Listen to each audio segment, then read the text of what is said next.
Welcome back to the podcast. All three of us are back together. This is a little scary here, but we're back. Got a great episode today for 585 Takes. We have a lot of stuff lined up, a lot of topics to talk about.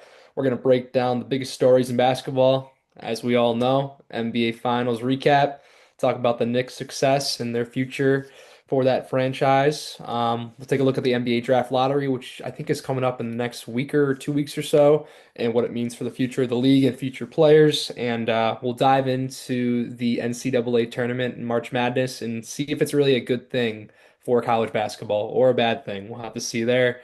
Got plenty of stats, opinions, and debates ahead. So I'm Will, joined by Cole and Garrett. Who wants to get it started off here? Yeah, we got a Garrett, why don't loaded you take it? we got a loaded podcast for you guys today. It's an interesting t time, in the sports calendar. We just had the conclusion of the NBA and the NHL finals.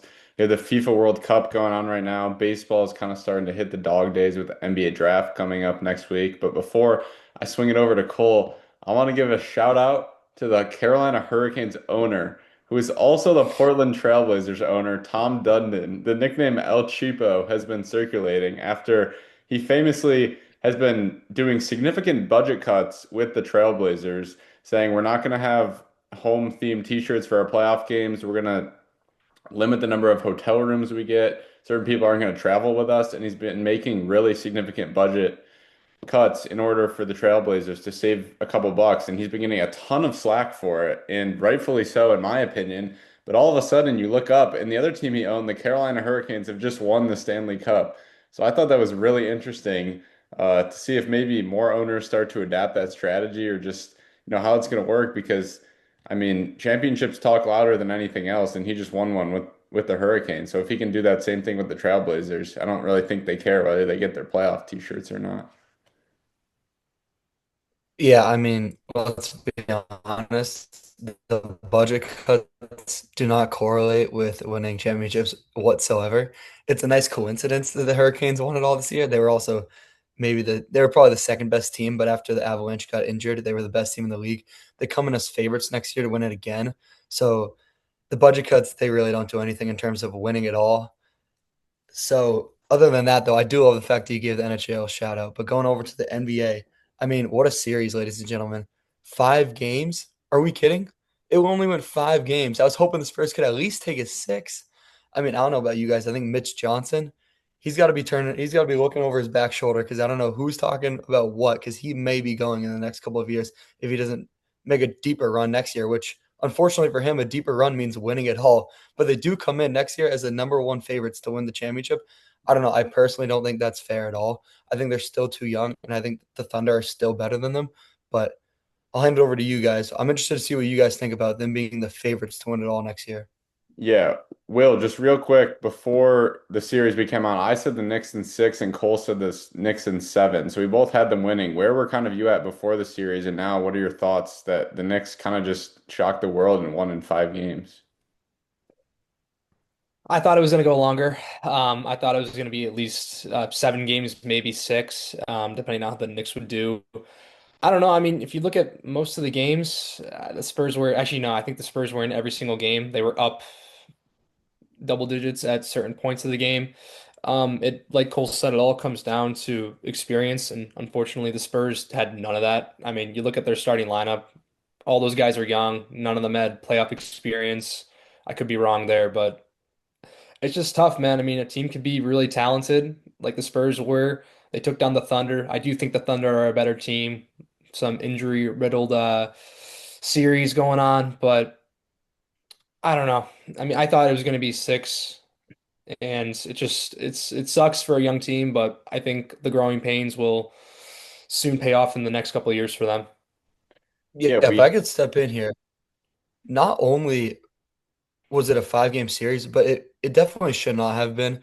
If you actually look at the numbers, the Spurs were leading in that series for 72% of the entire series, which is an absolutely like unfathomable number due to the fact that they actually lost in five. But in almost every game, they held the lead for a majority of it. So the fact that it came down to that last 2 to 3 minute mark every single game and every single time, other than one time where they were up big enough, it went to the Knicks side. I mean, that says a lot about how they enter the fourth quarter and how they attack those clutch times. And I think that comes down to Mitch Johnson, as I said before. It also leans on your star players. Victor Wembanyama was amazing in the series. However, well, not amazing due to the fact that his fourth quarter lapses were so terrible because he would be great for the first three quarters. In the fourth quarter, he looked like a scared puppy. He was missing free throws left and right. He was falling back to those jumpers and the three pointers instead of getting his butt in the paint. He was going away from everything that was working for him in the previous quarters. So 72% of leading in the series and losing in 5 games is pretty remarkable. Yeah, I'm willing to die on this hill. I think the Spurs were the better team in this series, even though the Knicks won in 5 games. No. The Spurs were leading or tied with the Knicks with under 2 minutes to go in every single game in this series. I just think at the end of the day, it came down to the fact that the Knicks have probably the best closer in the NBA right now in Jalen Brunson, and they were the way more experienced team. They just knew how to finish games. They, in the last 5 or 6 minutes of the games, were 100 times better than the Spurs were. I mean, you look at if you just watch the first 3 quarters of the NBA Finals, you would have thought the Spurs were the better team, and that's why I think they were. I think they were more talented. I think they were just a better talented team than the Knicks, but we saw it come together, I believe, in game 4 of that Hawks series where the Knicks figured out if they were going to make a run, they have to do this as a team. And it's not just going to be Brunson carrying through them. He's going to carry them at the end of the game. He's going to carry them through certain points, but you can't just put the ball in his hands at the start and expect him to go through it all because I believe this Knicks team is really good, but I think that there's more talented teams out there, and we saw that in the Spurs. And I think they kind of had a wake-up call when CJ McCollum was coming into the Garden and cooking them. And the Hawks, who a team that I think the Knicks are more talented than the Hawks, had a 2-1 series lead, and the Knicks are like, all right, we're not just going to ISO ball our way past them. And so that allowed them to come back in that series. Then they faced the Sixers team, who, I mean, the Sixers are the opposite of team basketball, and they will be as long as Joel Embiid is there. So the Knicks, I believe that's why they did not struggle at all there. And I believe against the Cavs, that was a pretty even, talented matchup. You know, we saw the Cavs get up to that massive lead in game 1, and I think the Knicks kind of just killed them with their ability to rely on each other and to play team basketball way more than the Cavs were willing to. And then we saw it again in the finals where Cat had a really good first 2 games. After that, he kind of disappeared the rest of the series. OG Anunoby was really good. In that closeout game, we didn't really hear his name called too often. Mikal Bridges had his moment in game 2 where he couldn't miss. Other than that, he had an okay series. Nobody else besides even Brunson was inefficient at the start of the series. Nobody played amazing throughout the series. It was just one guy after another when they needed it most. Where I was thinking last night, I was going through my head and I was like, man, no one on this Knicks team played really good in every single game, but they just played so well together and they got moments from guys on their bench like Alvarado, like Shamit. And Mitchell Robinson came in when Cat was in foul trouble and played a key role. And I just Mike Brown figured out exactly how this Knicks team needed to play. And despite not being the most talented team in the league, in my opinion, the Knicks were the best team because of the way they were just able to roll and to play as a team. And they figured something out and it felt like they just broke the Spurs where it felt like we were watching the same game on repeat. The Spurs were going to get a lead and you knew the Knicks were going to come back and win in the fourth quarter. Yeah, I mean, Cole's gonna like this one, but going back to the Cavs, maybe if they listened more to Kenny Atkinson, that series would have changed a little bit. But yeah, I mean, shout out to the Knicks. I'm a Celtics guy, so I don't know. I guess there's a rival, little beef going on there, but good for them. Good for the city of New York. I think 53 years, if my math is correct, for the Knicks to win a championship. So yeah, I mean, it was 4-1 the series, but it was a lot closer on paper. I think I don't know if the Knicks will be able to go back to back. I would like to see how the offseason goes, but only time will tell on that one. Yeah, I got a little Yeah, trivia. I got a little trivia here. Jalen Brunson became just the fourth player in NBA history to score more than 45 or more points in an NBA Finals closeout game. Do you guys know the other three? Would Jordan be in Giannis. that? Giannis and Jordan. That is two of them. Giannis had 50 in 2021 Game 6. Michael Jordan, 1998, had 45. I don't think he did. Curry didn't get up that high against the Celtics, did he? It was not Curry. It was the last one was the 1958 Finals. Yeah, okay. We had Uh, we had Bob Petit with a oh, 50 with a 50 ball for the St. Louis Hawks against the Okay. against the Boston Celtics. But Good job getting the other two. I think the last thing we need to talk about before we move on is De'Aaron Fox and where his future stands in San Antonio because he's obviously, I mean, if you look on social media, NBA, Twitter, anything, you see all the memes, all the garbage that all the outlandish takes that are just slandering De'Aaron Fox.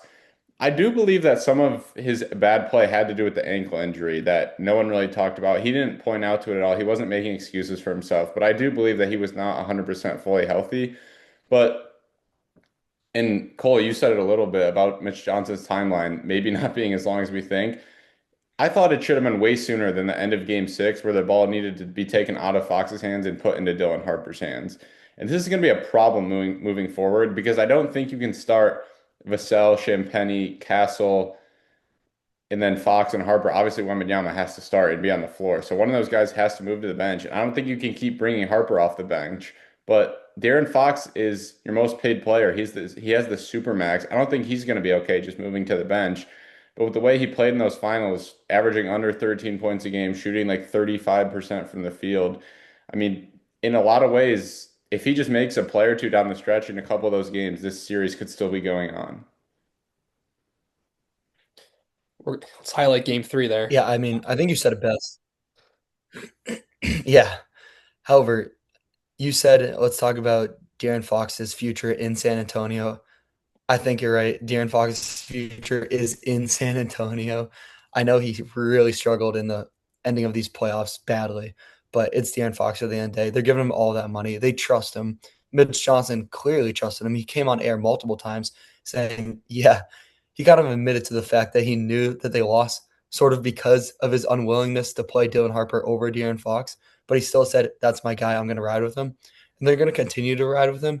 He is a very good player, and I do think that ankle is really bothering him. So he's going to stay in San Antonio. I think he's going to have a great season next year. At least I hope so for his fact. Because if he doesn't, you're going to be right. Dylan Harper is waiting on that door, and he's going to be banging on it to become that starting ball handler. Especially, I mean, Stephon Castle did not have a great series either. I know De'Aaron Fox was obviously the one that looked terrible, and NBA media and Twitter's talking about him. Stephon Castle did not have a good series. And also, one more thing about the NBA Twitter. NBA Twitter is kind of a crazy thing. If you looked at NBA Twitter after the Hawks series, or maybe 3 games into the Hawks series, every single person was crying for Mike Brown to be fired. Every single person was saying, "We need Giannis. We need to split up this Knicks team. The Knicks can never do it. We need Giannis." What happened like a month later? They're hoisting the Larry O'Brien. So I don't know if I really trust NBA Twitter. I do think Fox has had a long enough career and he showed enough about himself to where we can trust that he will bounce back. But it will be very, very interesting to see if he actually does. And if he doesn't, you may be right. His timeline may be coming to an end, and he may follow Mitch Johnson on that timeline. So it'll be interesting.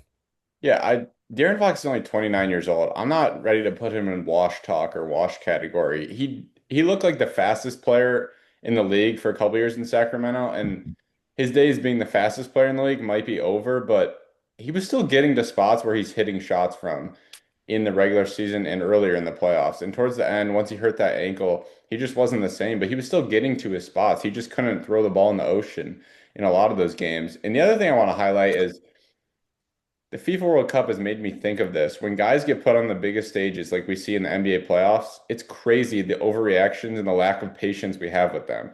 I mean, you look at Chet Holmgren and Jalen Duren, two all NBA players.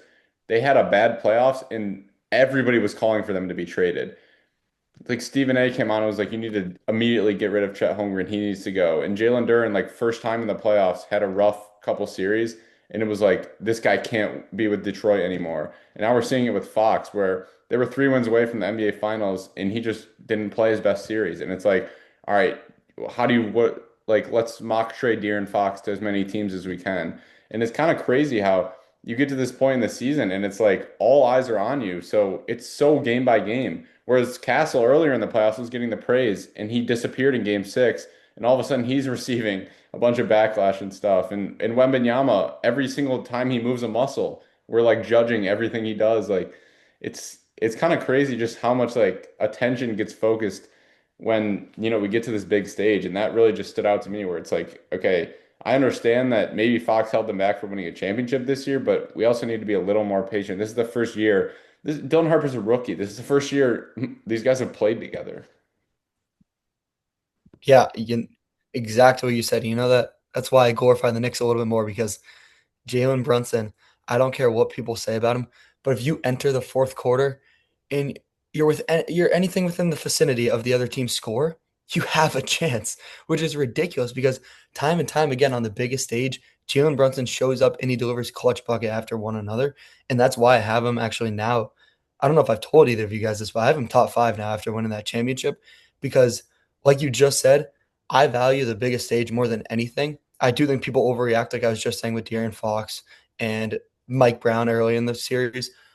So there is obviously an overreaction and a recency bias. But when Jalen Brunson, he did it last year too. And now he does it this year. Every single time in the fourth quarter, they don't call him Captain Clutch for no reason. So he's top five for me. I don't know. I'd be very interested to see what you guys have to think about that.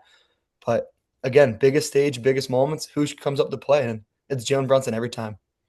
Yeah, I'm gonna let Will take this one. On what, Jalen? I mean, shout out Jalen. I think I gotta look up the stats. I think I'm gonna have it right there in my notes. 32.6 points per game in the finals. I think Garrett mentioned it, 45 points in the title clinching game. I mean, he's a dog, king of New York. I don't know. I mean, would you guys rather have Brunson or any other point guard in the league right now? I know Cole said he's top five, but he I'd did. rather I'd rather have Curry. Mm. I'd Well, I would take SGA. I would take SGA and that's it. okay. Yeah. I mean, I don't know what everyone's contract is though. And correct me if I'm wrong. I mean, I know the Bridges, I know we talked about it in an earlier episode. I know that they swap so many picks for Bridges. So I don't know what five picks. Yes, thank you. I don't know what the trajectory of their contracts are for the next 2 to 3 years, but if you're the Knicks, would you just try to go all in for the next couple of years? I know it sounds like a loaded question, maybe more hypotheticals, but I don't know what the future of the Knicks are going to look like for the next 2 to 3 years. I'm looking at their contracts right I now. I actually love that question because it was very interesting. They went all in on a team that, if we're being completely honest, I don't think many people had them really in the running to win it all. I think everyone thought that they'd make a serious run, but I don't really think many people thought they actually had a chance to win it all. And they did go all in, and they gave up a ton of picks for Kel. And as you can see, everyone's saying like screw them picks now that they won. I don't think it really matters because 2 years down the line, if they're not winning again, New York's going to be like, you know what? We got that one in 26. They're going to hold on to that one for as long as they can. I mean, it's just what New York fans do. But I would keep chasing the ring right now. You're so far in it. You've dug yourself such a deep hole. Granted, it was a success. You won the championship. It's not like you didn't get anything out of it. So we can't just move on and forget about it. But you're in that deep hole. Keep going for it. You've proven it. Your coach has proven it. He's a two-time coach of the year, and now he has a championship under his belt as a head coach. He also, correct me if I'm wrong, Garrett or Will, but I think he also won a championship with the Warriors as an assistant coach. However, now he has one as a head coach. So he's got two championships, two coach of the years. He's proven himself. Jalen Brunson has more than proven himself. And all these other, I guess, go-to guys like OG Anunoby, Mikal Bridges, Cat, they proved themselves. So just keep going for it. I definitely wouldn't let this Yeah, one I get mean, away from me. I wouldn't trade for Giannis either. He just did it. looking at it now, they have their starting five back next year, and the only, I guess, yeah, you can call I'd call Mitchell Robinson a key role player for Cat. I think he's the only one that is up for contract this summer, so they'll have to sign him next year. But after that, I mean, it gets a little crazy because you have Karl Anthony Towns player option in 27, 28, and then OG and Brunson both a player option. But then as you just get later and later into their years, their player options just go more and more these increase. So I mean, I don't know what I the good. I will say Jalen Brunson, something he did that was massive. He set the tempo. He took a $113 million pay cut a few years back to get all of his boys together. So I don't know if your star player can take that much of a cut and then going into the next couple of years, the other guys don't follow suit. I think that's just a bad look. So I do think that helps a lot, but I 100% agree with what you're saying. It's going to get scary for them in the next few years because they just have so much money that needs to go around. And all these guys are getting up there with age. I mean, I say they're old, but I'm looking at OG's 28, Brunson and Bridges are 29. That's not that old, but in today's NBA, it's getting up there. So within the next 2 to 3 years, they'll be 32, 33. Um, So it'll be really, really curious to see how that plays out. But yeah, I mean, I would go all in, run it back next year. Maybe try to find, I guess, maybe a little bit more depth, some better depth. I don't know. I mean, I think Jose Alvarado's got a player option, but I don't know. Yeah, at the championship parade, or I don't think it was actually at the championship parade, but Knicks owner Dolan said that they're not interested in going over the second apron, that they are going to look to stay under it with whatever they can. And I believe that means key guys like Jose Alvarado probably aren't going to be able to come back because of you mentioned how expensive the starting five is getting. I do agree that you can't break up this team by trading for Giannis or a guy like that. You need to keep this core together. However, it's like you have no first round picks. You traded them pretty much all for Mikal Bridges and second rounders in the NBA. Yeah, Jalen Brunson was a second rounder, but let's be honest, no one really values second rounders in the NBA. So if you're the Knicks, you kind of have no other option than to run it back with more or less the same exact team. Maybe you can add a couple different bench pieces that are a little less expensive if a couple guys have to walk and let them go. But, bringing back the starting five, getting Shama and Robinson, if you can roll with that seven and try to add to it, I think that's kind of what the Knicks almost are forced into do because of the contract situation and their lack of picks. And obviously, I think the city of New York would blow up if they trade for Giannis after winning the title, just out of mixed emotions. But Cole, going back to what you said about Brunson top five, I want to know like who you have him over because that's really questionable. And also, a question for you guys. If you take out Brunson and you put in, I'll give you Luca, I'll give you SGA, I'll give you Curry, and I'll give you Cade Cunningham. Does New York win the championship with how many out of those four guys instead of Jalen Brunson? I I think New York will. Will, Wait, can you say it let you again, start please? off. So it Yeah, was can you say it again, Curry, please? it was Yeah. Curry, Luca, SGA, and Cade Cunningham. I mean, I think New York is gonna win. They have all the same players. Yeah, if you sub Brunson out and you put one of those guys in. I think they would. I want to say they'd win with Luca, but Luca's defense is so bad. Um, Well, so I'll give. Brunson's not I exactly don't known know. for his defense. Not a good defender. I mean, but they got Odie's good. I mean, they got some solid defenders. I'd say they win with Luca. Cade Cunningham, younger guy, very efficient though. I think he almost averaged damn near triple double. So yeah, I think they all win a championship. I think that's my take. Maybe not Luca's my maybe because he's terrible defensively, but everyone else, yes, I do like that. Cole, go Cole? ahead. I I don't agree one bit. Not at all. Okay, we can go down the line. SGA is probably the closest one for me, just due to the fact, I mean, two-time MVP, the guy's done it before. Really make everyone else around him much better. Like he wasn't facilitating the ball, he wasn't moving much without the ball. Watching the Thunder series, it was crazy. If he didn't have the ball, he kind of just sat at the top of the wings, like asking, like, "Hey, give it back to me." He didn't cut at all. He didn't move. He didn't. I can't count a single screen that he set in the entire series. Which Jalen Brunson, yeah, he's a small guy, but he will set screens and he'll definitely take them with charges. I mean, he led the league in charges, if I'm not mistaken. Now, obviously, he's out there a ton, so that helps a lot. But he's not afraid to get his little slash biggish body in there. Shorter guy, but bigger frame. So SJ, I seriously, I don't think he does it. I just don't. And then Luca, not at all. Luca is an amazing player. I think he's made for the regular season. With all due respect, I know he did make a finals run, and that team was morphed perfectly around him, just like this team was for Jalen Brunson. But I don't think Luca can do it. Luca, when he plays on a team, kind of like you mentioned with Joel Embiid, if Luka's on the court, it's Luka's ball. No one else is touching it. And when they do touch it, it's off a pass from Luka. And the way that the Knicks played, constantly cutting, constantly moving off the ball, including Jalen Brunson, who never did it before in his career, really, but did it with the Knicks under Mike Brown. And Luka's not going to do that. One, he can't because he gets tired. And two, he doesn't have the willingness to. As much as we love him, he has an ego to him. And then three, the biggest thing about Luca is just his mentality, his approach to the game. I know that Jalen Brunson's not a great defender. I do think he's better than Luca. And also just the effort that you put in. I mean, you'd just be lying if you say that Luca's effort doesn't just bring down the entire team. Because if you're watching your best guy, your star player, give minimal to zero effort on the defensive end and throws palms up and complain every single time a bucket goes in on your side, it does something to your team. And the Knicks, they have some of the greatest chemistry and effort out of any team in the league. I mean, we saw they were down 30 and they kept pursuing, they kept going at it. And I don't think under a Luka like led team they're doing that, if I'm being honest. Stephen Curry, he's close. I know how much you love him, Garrett, and I know I'm going on a bit of a rant, so I'll try to close this up quickly. Stephen Curry is very close due to the fact that his play style, in my opinion, fits the Knicks roster so well. Like he moves without the ball constantly. He cuts. He moves the ball as well. He's an elite scorer, but he doesn't need the ball in his hands to score. I mean, he can score in a possession and have the ball in his hands for zero point 0.4 seconds, just catch and shoot that quickly.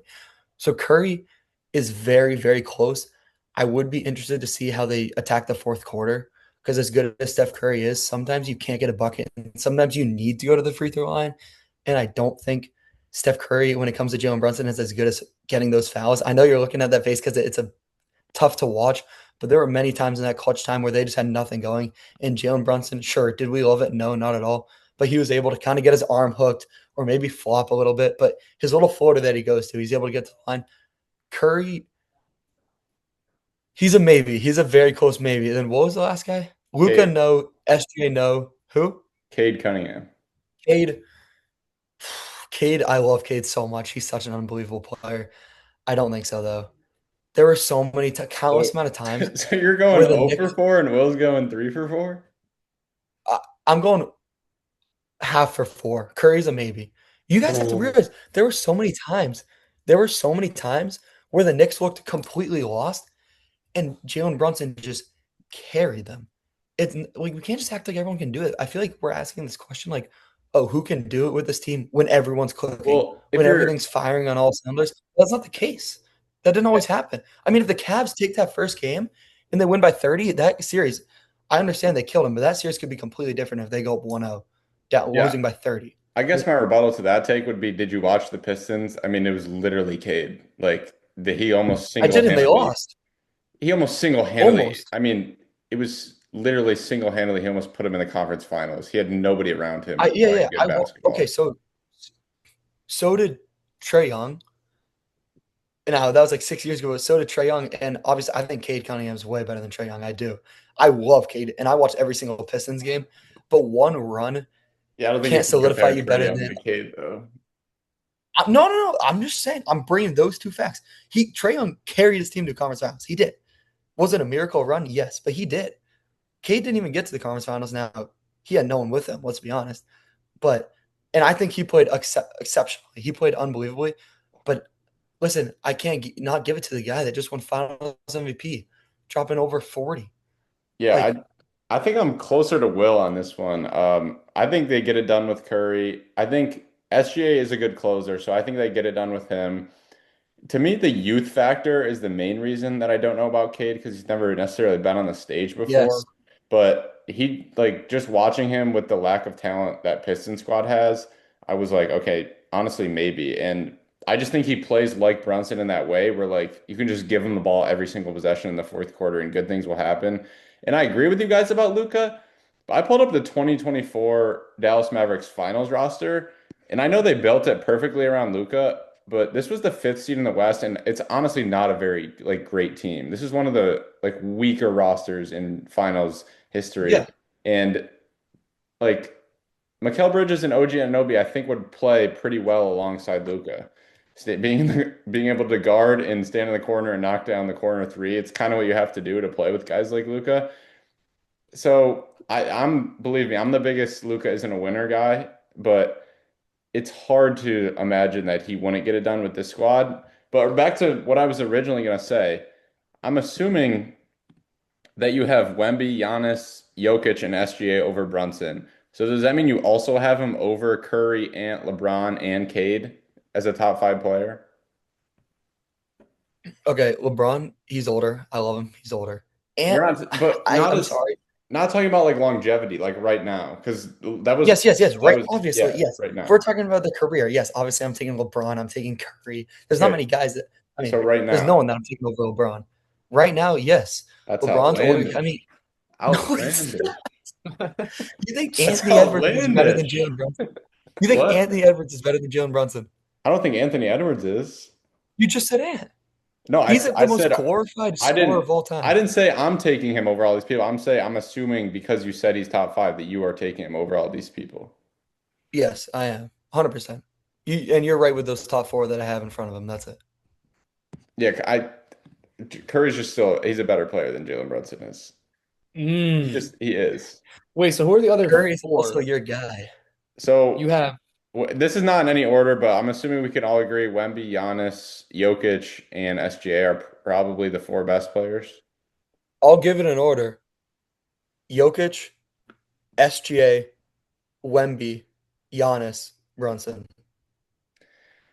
The I don't want to get too much into this because this is wasn't really the main topic. I feel like we haven't seen No, Giannis play like a meaningful basketball game in so long. So he's so hard to judge for me. it's been a But while. he is. I Go still put ahead, him in four. Will. Jalen Brunson is closer to top five than I think. It would be interesting. Like I think Ant and Cade are really close, like right there. I included Ant is LeBron. not. Ant was Ant was playing at like 60% in these playoffs. And I mean, he's made before this year, he made back-to-back conference championships. I think we need to give him a little more credit. I think he is probably a top 10 player, if not right there. I'm not ready to King Brunson over my guy Curry yet, though.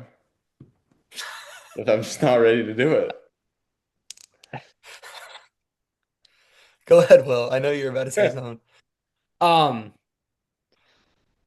I I would Garrett, you might hate me, but I would put Brunson above Curry. I don't know where I would rank him, but Would I you put just him top five?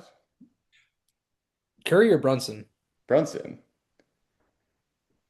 I'm looking at it right now. I'm trying to get a good logistics here, but I just know that Brunson's ahead of Curry. I just think so. The question was, is he top five? Brunson? Yeah. No, I don't think Brunson's Why? top Do you five. have He's Tatum very over close him to the or top five. something? He's very close to the top five. But I think Brunson is better than Curry. You We have got Tatum? I do have Tatum. I do have Tatum when he's fully healthy, yes. That's garbage. Why? Dude, he's coming off a torn Achilles. What are we talking about? And I love Tatum, Tatum. when he came back from a torn Achilles, crazy revamp time, crazy recovery, 22 a game, 10 rebounds a game, and 5 assists a game. Granted, the shooting field goal percentages weren't the best. I Uh, think when he gets healthy, he is top five. this is we And got a lot to cover this podcast, and I know that this wasn't one of the topics. So I say we pause this conversation. I would like every single one of us next podcast. This is going to be one of the topics, and I want everyone ready because I think Will's on the verge of agreeing with me on this top five. I don't know who's in his fifth spot. Garrett obviously wants Curry in there, so I'm intrigued. I'll say that much, All but right. I don't I know. gotta I Take gotta the top stop this five. one and send a new one so we can talk about the maybe rest. we should put LeBron in our top five. Everyone should put LeBron. Everyone get LeBron in there. Maybe get Devin Booker in there. No. Dylan Brooks, that's Cole's guy. He is tough. We will now Go ahead. shift over to the draft lottery. I'll give you guys a quick rundown about what kind of we're dealing with, I guess. So the NBA's new lottery reform is called the 3-2-1 lottery. It's been approved for the next four drafts, I believe, and three ping pong balls go to teams outside the playoffs slash plan, but not in the bottom three. Two balls go to the teams with the three worst records, and then the loser of the 7-8 playing game gets one ball each. Bottom three teams cannot fall farther than the 12th pick. All other teams can fall to the bottom at 16. Teams can't win the number one overall pick back-to-back drafts. You can't be in the top five for three straight drafts, and you cannot place protections on traded picks in the number 12 to 15 range. So it's very complicated. I don't think you can make it much more difficult. I want to know your guys' initial reactions on the new kind of rules and maybe a possible way that you guys think we could fix this going forward because this is just way too confusing, and I don't think it's how we're going to fix tanking. Yeah, the tankathon will never be Okay. stopped. Cole, if you want to go ahead, you start. No. You go ahead. Go ahead.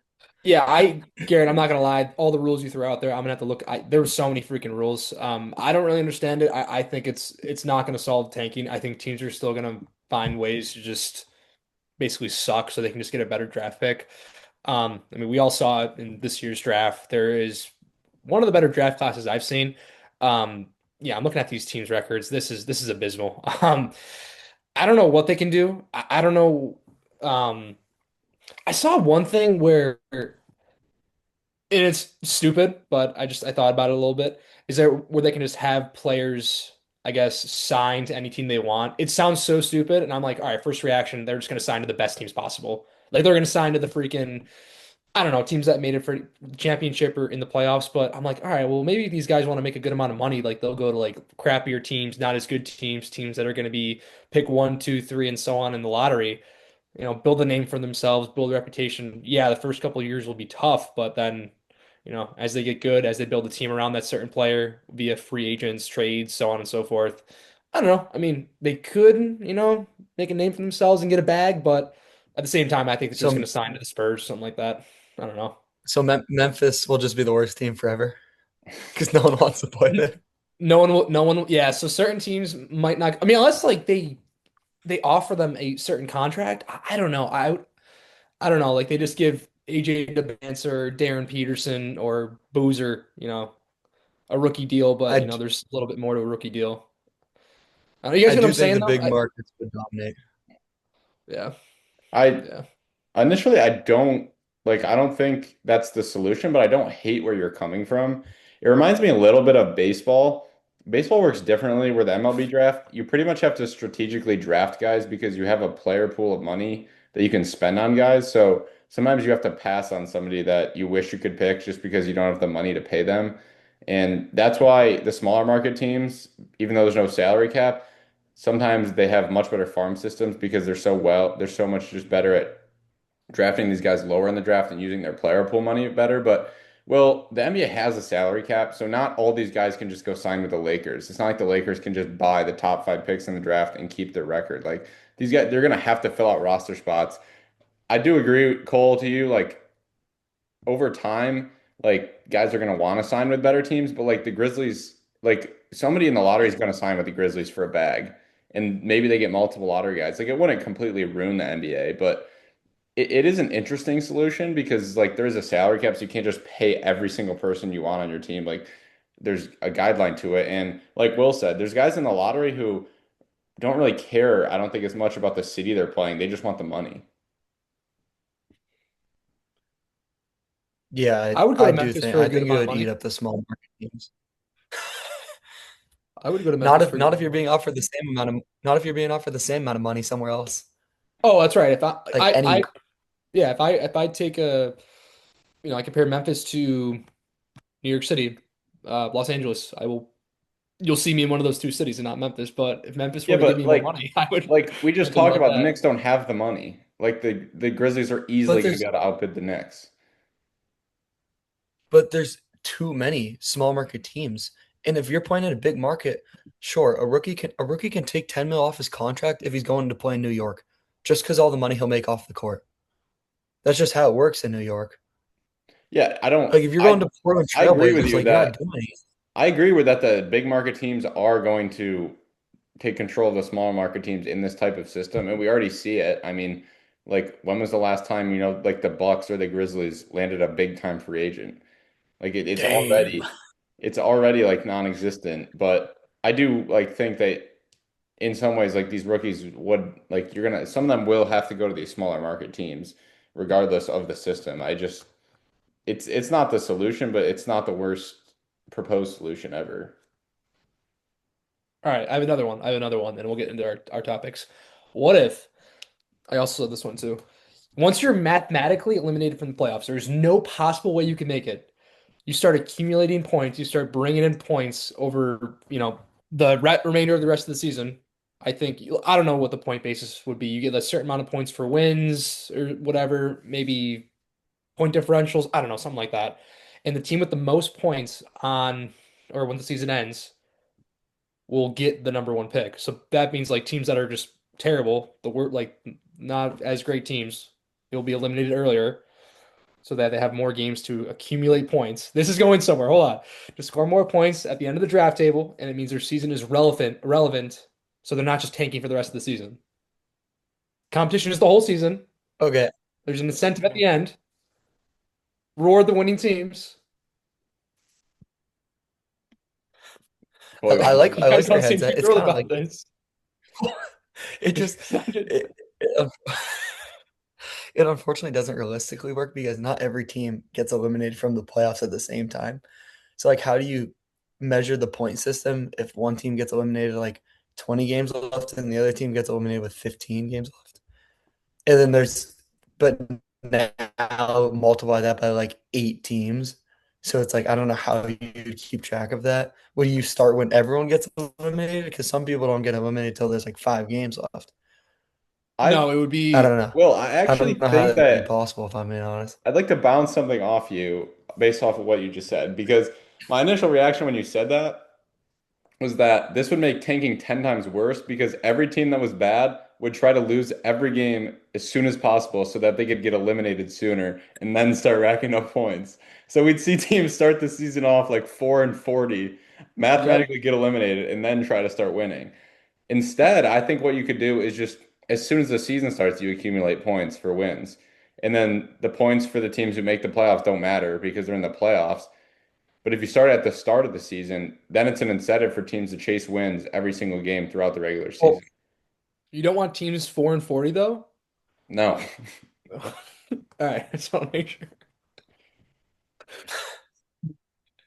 But I do I think mean, if they you do change it already to do a point that, system, and that's if you how. change it to that, I think it could work because now everybody has an incentive to win. And so if you make the playoffs, your points just go away. But then the teams who are just missing the playoffs are racking up the most points because they're trying to win. What about the bottom three teams of each The conference get yeah, the switched with the G only League? What about that Relegation, one? like in English Yes, football. yes. The bottom, yes. there's not enough talent, Yeah, Cut it. unfortunately, we can't not win. enough NBA talent to go around. Cut it. All right, Cole, There's did not you enough have NBA Bring did it. talent you to have go a around. thought? Cut it. If 6 G Cut League it. teams came into the NBA, My take is pretty straightforward, and yeah, I uh, think you want to go ahead, yeah, yeah. I got on the actual rules. or like on a proposed solution. I don't know. I'm not as much of a mastermind as Will as I don't have any proposed solutions that I've thought of. However, I do think we're overcomplicating the new rules. I personally don't find them that crazy or hard to follow. I don't know. Maybe I have mixed emotions. It's really hard, honestly, because I don't think those bottom 3 teams, if they're just bad teams, it's hard to hurt them more than they're already like to hit a man while he's down. However, it does solve the tanking, or it should solve the tanking problem because you don't want to be a bottom 3 team. You want to be, well, you want to be in the playoffs because you want a chance of winning it all, and it makes your franchise so much more money if you get a playoff run. But if you're not in the playoffs, you want to be kind of upper in that upper echelon because you don't want to be those bottom 3 teams. However, the other thing that I don't really love is the fact that play-in teams are getting, I guess, damage Thank done just you, because they made thank the you. play-in. Because there are so many teams that make the play-in, and like some teams make the play-in and they really shouldn't. So it's almost as if you're kicking that team for winning more games than they should have. And there's just not enough teams to go around to where we should be taking away all these chances from all these teams. So I don't know.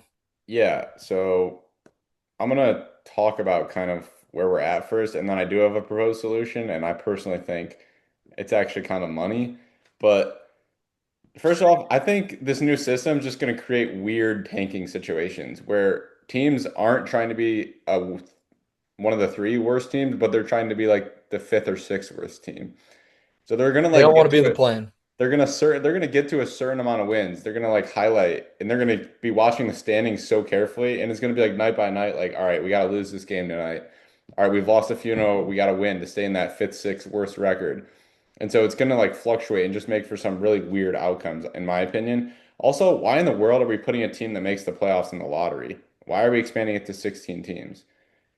It's like, so the No play-in loser idea. is going to go in. I mean, in a look at the Western Conference, the 8 seed is probably not beating the Spurs or the Thunder, who are going to be the 1 seed for the remaining future. So now we're just going to have tanking in the play-in game, where teams are just like, all right, we're not going to win that game. We're not going to win that series. We'd rather be in the lottery. So let's just lose the playing game and get in the lottery. I mean, you can't make the playoffs and be in the draft lottery. It makes no sense to me. We're just putting like the 8 seeds in there. So. from that aspect, it's just like I don't enjoy that, and I don't think we should necessarily put rules on a team can't have back-to-back number one picks, or you can't have the three top five Oh picks yes, in a row. 100%. It's I don't. It's like if a team sucks, it's not really fair that they just automatically can't have the fifth pick for 3 straight years. But this is That's where a terrible rule. This is where I think just my proposed solution is you just take the 14 teams in the draft lottery and you just give them all one ping pong ball and you just draw one at a time. Every single team that misses the playoffs has the same exact odds to get the number one pick or the 14 overall pick, and you just do that every year.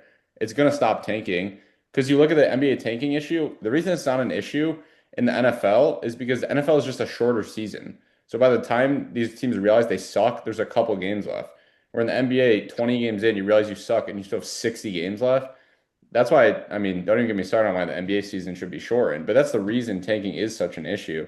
So I think we just say, all right, you didn't make the playoffs, you all have the same chance, and we're just going to pick one by one, and that's the order. I love that. I love that idea. I was going to ask you if you would want the NBA season to be shortened, but perfect. You answered that one. Yeah, I think 82 games is too long, but I like how you compared it to the NFL. I do have another one. No, I'm kidding. I'm not talking about another solution here. All right, well, it's time for No. your stand on it, and we have a All couple right. trade proposals as well for you guys. All right. So, like I said, I'm a Celtics guy. One trade straight up. It's not Giannis. All right. They don't need Giannis. You don't need that big contract. You don't Yeah, need they that guy do. who is 31, I think. What is Giannis? He might be 31.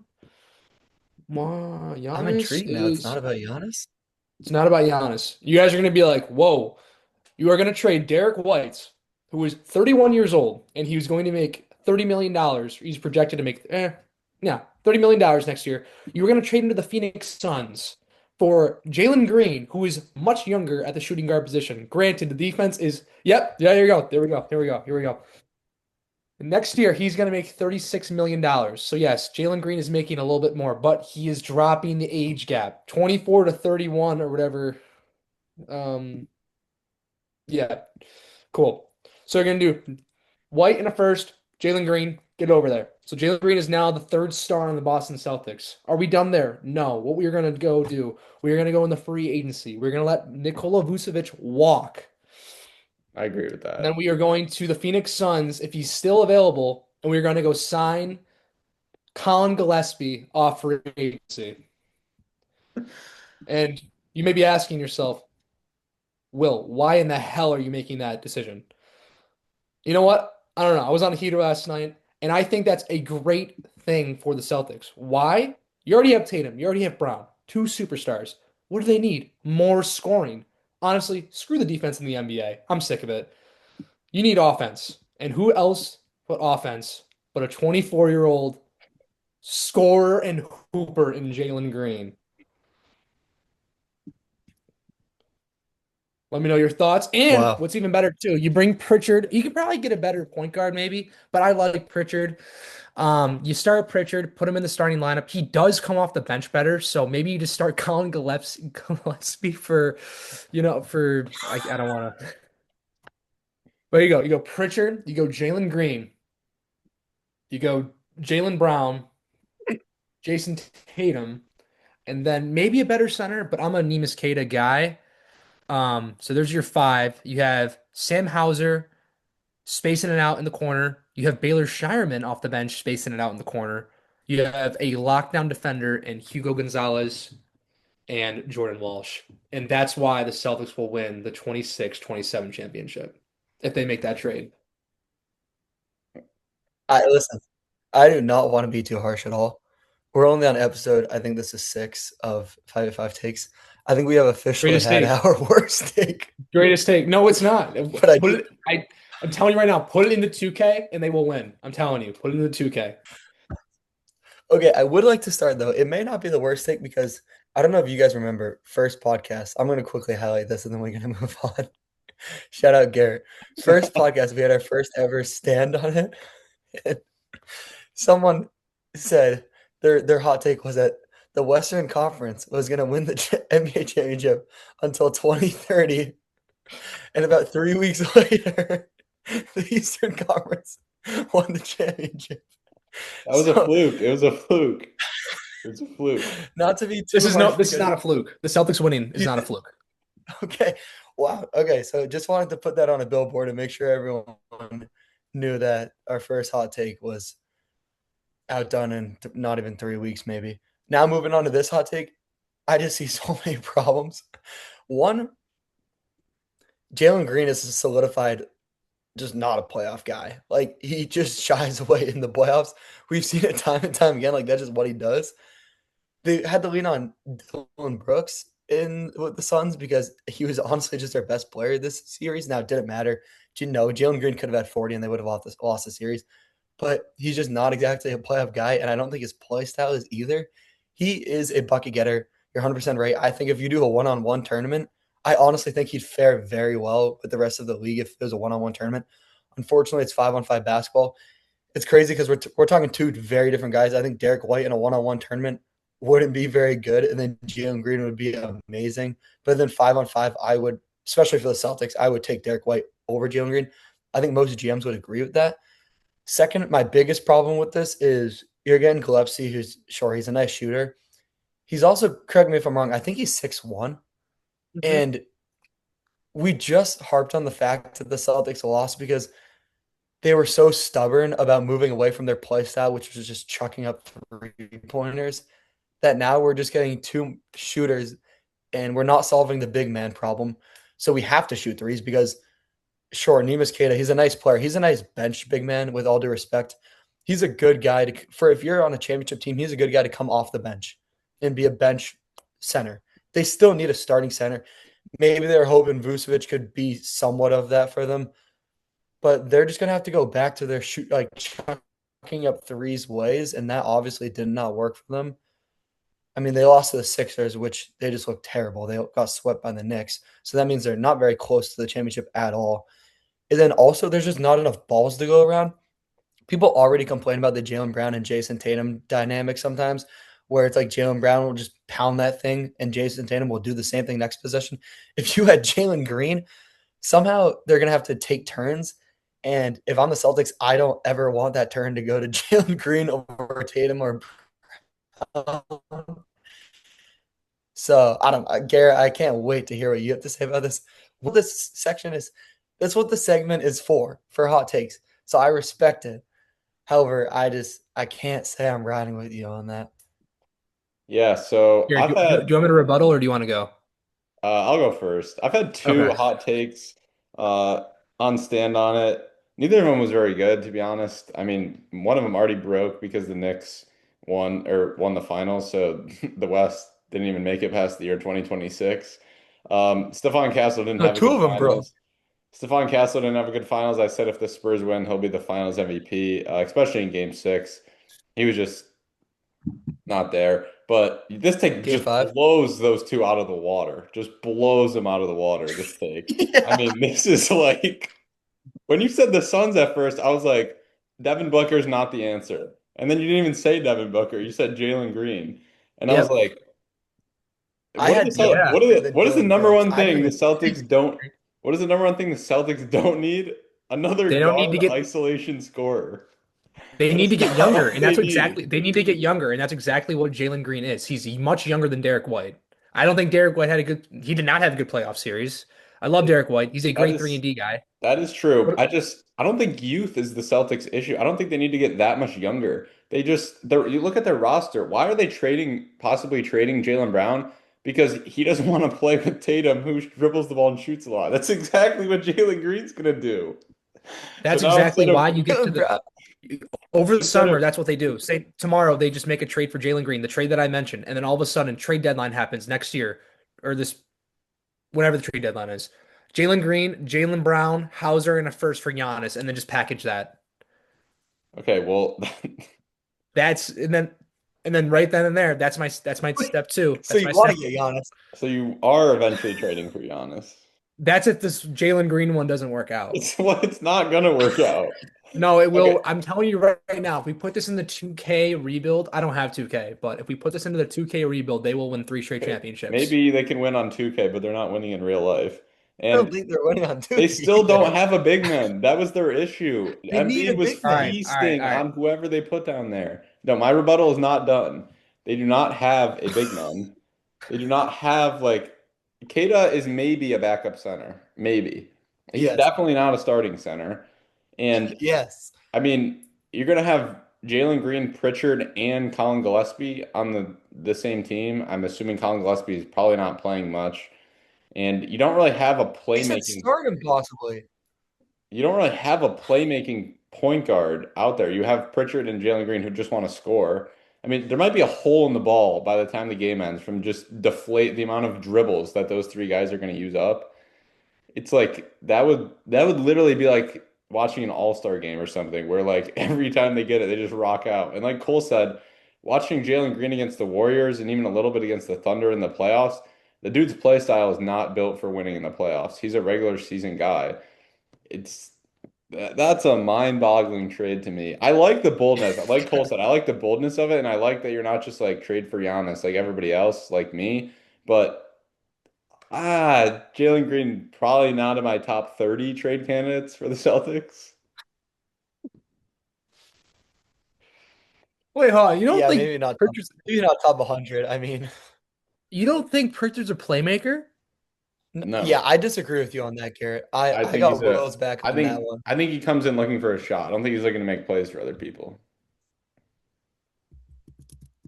I think he's an I isolation I scorer. do think he's a playmaker. I would have to disagree with you on that one. I mean, Maybe he he could have made some more averaged plays and just not over and five. helped them not blow a 3-1 lead. I don't know. Well, That's why. I'm not saying he's the best playmaker in the league. No, I don't think. Yeah. I think Or they can just go, when he subs in, I well, think he's looking to get his that more than he is to set other people up. He facilitates the offense. He's a primary ball handler, and I think he does move it pretty well. Well, Now, I do agree. facilitating the I Celtics agree. offense Listen, is just jacking 30 footers. get Jalen Green. If it ain't bro, it's I because they're upset. yeah, I don't even know how to respond to that. Honestly, I'm flabbergasted. I mean, wow. You said Suns, and I had about four players that ran through my head before Jalen Green. None of them were Jalen. I do have So, another one, but we won't. For the sake of this video and for the sake of you guys losing your minds, we just won't do it. All right, no, I want to hear it. This one's a center one, so I think Garrett all right. would What is enjoy it? this a And lot. yeah, what is it? I was thinking about it last night.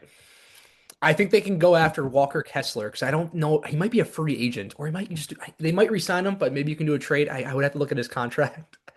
But you'd get Walker Kessler. Who would you give up?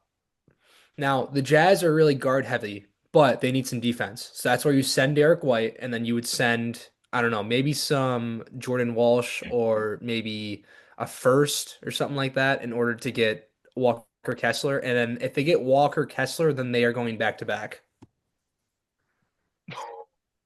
He's that much of a game changer for you? Okay, so Walker Kessler is actually a restricted free agent. The Jazz just gave him a 5-year, $140 million contract extension, or they offered him that. That'd be the largest contract ever to a center without an all-star appearance. That's kind of Did crazy. he did he accept that or no? He has not accepted it. Bang. So yeah, so what the Celtics will do, I think their main priority if he doesn't sign that is just sign him to free agency. And then boom, they have a center. They have a great defensive center. I don't know what his offense is. I don't think he's that good offensively. He's like Maybe about defense. 15 a game, I think. It's Is he really? Holy you're not gonna throw him the ball in the post and say go get a bucket, but like he can No, catch I a mean Oh he was no, no, shot. no. also he was Yeah. also on the Jazz, so he's not going to average that much on the Celtics for the other actual talent on the team. No disrespect to the Jazz, but I think this sounds like a better trade if he I I mean, don't it's know. If he definitely does better than the other one. I'm still so shocked you guys don't like it's the Jalen definitely Green better. one. I don't I really think Jalen Green would You could have change the told me that the franchise. Celtics should go pick up me, and I'd probably like it more. Maybe He if they will. get in Joe I Mazzulla's 100% agree. system. He will change the franchise. The Celtics will make it to a finals again for 5 or 6 more years. He'll definitely change the franchise. Wait, they will or Uh, won't? I heard will, no, right? he will. He will just in a negative way. Like they won't make the finals for the next 5 years. Oh, they All right, let yeah, I me don't. I was cooking up in the lab a little bit. Let me show you what I got here. So this is a Giannis trade, but we know Jaylen Brown doesn't want to go to the Bucks. He's publicly said that. So you're gonna have to involve a third team here. So we got the Bucks, or it starts with the Celtics receiving Giannis. And then I have this Clippers getting Jaylen Brown, Baylor Shireman, and the 2030 and 2032 Celtic second round picks. And then the Bucks get the fifth overall pick in this year's draft, which belongs to the Clippers after they fleece the Pacers. They get Peyton Pritchard, Sam Hauser, and they get the Celtics 2026 and 2027 first rounders. I still think Jalen Green is the better trade here, and So you the might Bucks hate are me here. so the Bucks are only getting the picks. The Bucks are getting Pritchard, Sam Hauser, and then the fifth overall pick in this year's draft, as well as the Celtics first round pick this year and the Celtics first round pick next year. In all seriousness, me being serious, it's a good trade. I just don't know how good Giannis will be, though. I know I just mentioned Giannis in one of my trade packages or one of my bogus ones, but he's 31, and like Garrett said in the first episode, we have not seen Giannis play actual basketball, like good basketball. You know what I'm saying? I've seen him play in games, but he's been hurt. 31, bad I haven't knees or seen bad Jalen Green calves. play good basketball. Oh, he's a phenomenal player. You look at his stats. He has what's his stats? He is 17 points a game. Rebounds aren't there, but maybe Joe Mazzulla can get him in I shape. promise you, Giannis 42%. stats are better than that. No, I'm talking about Derek Giannis White. averages 30. No, Oh, I know, Derek, but like, yeah, Derek Nobody, White, 16 a game. nobody in this podcast is defending that Derek White needs to stay on the Celtics. We're just outlandish that you Oh, so think we're Jalen Green's the answer. so okay. I thought you were gonna turn the table there and say that was a good trade then. All right, how Cole, many games what in do you three? think about this? If I think the Bucks may need a little bit more. I think That's that's where I was they coming know. I think from. everyone in the league knows. I think Sam Hauser's ceiling is almost there. If I'm being honest, I think he's almost there already. I think Payne Pritchard can be better than he is, but I don't think much of both of their ceilings is that much higher. So I do think the Bucks are going to want more. If the I Bucks miraculously, I was under the assumption that they would dump Sam Hauser and trade him somewhere else, that they would keep Pritchard, but that Sam Hauser, they're not going to keep Sam Hauser and roll him out there. I think they would get rid of him just to make it work contract wise, and I think the Celtics would be okay giving up Hauser. I do too. I don't think the Bucks will be getting enough in that trade. I think the Hawks could be a potentially good third team to involve. They have some good young guys that the Bucks may want. So I would look at Celtics, Hawks, Bucks because I do agree. I think you're going to need a third team. I don't think Jalen Brown wants his career's not gonna. He's not old enough. I know Will's more of the 20s guys, like the young 20s. That's his type. But Jalen Brown's not that old. His career won't die if he goes to the Bucks. However, he has zero chance of actually contending. I think he knows this. He doesn't want to go there. So you need to have a third team. Hawks, I don't know. Jalen Brown in Atlanta, I don't think he would despise that too much. I can just picture Jalen Brown being an Atlanta guy. He gets to drive the train. He gets to kind of do whatever he wants in that on that team, and I think that's kind of what he's looking for. Maybe he can stream every night, reacting to the game highlights, and no one's going to complain, like the Will in Boston.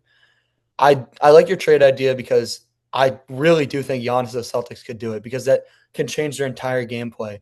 The chucking threes doesn't work. You get Giannis, who, like Will is saying, averages a very measly 31 a game, like just an embarrassing 31 with like over double digit rebounds a game, just terrible numbers, shooting at a pretty high clip. Now, he's not the best free throw shooter, obviously, but he's an efficient player just because of his size and that most of his points are layups or dunks. Transition wise, he helps the Celtics. Obviously, defensive wise, he's one of, if not top five defender in the league. I would probably argue top three if he's healthy.